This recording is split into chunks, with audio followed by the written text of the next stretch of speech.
যে বাংলাদেশি লোকেরা বুদ্ধিহীনতায় ভুগতেছে, আমরা ভারতীয়রা কি তাদের সঙ্গে যুদ্ধ করতে পারি? আমাদের একটা মানানসই আছে না? আমাদের একটা অ্যাটিটিউড আছে না? আমরা এই ছোট্টখাট্ট একটা দেশের সঙ্গে লড়াই করব, মানুষ আমাদের কি বলবে? পাশের দেশ পাকিস্তান আমাদের কি বলবে? পাশের দেশ শ্রীলঙ্কা আমাদের সঙ্গে কি বলবে? পাশের দেশ আফগানিস্তান আমাদের কি বলবে?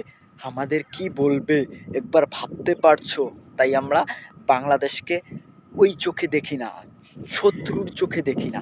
তাই আমরা যুদ্ধ ঘোষণা করি না। তোমরা বাংলাদেশিরা যেভাবে যুদ্ধ ঘোষণা করতেছো প্রতিনিয়ত ফেসবুকে, সেইভাবে আমরা আপনাদের দেখছি না। তাই আপনারা এখনো সঠিকভাবে জীবিকা নির্বাহ করতেছেন। যদি আমরা একবার মাথা চটকে যায় আমাদের ভারতীয়দের, আপনাদের কি করতে পারি আপনারা বুঝতেই পারছেন না।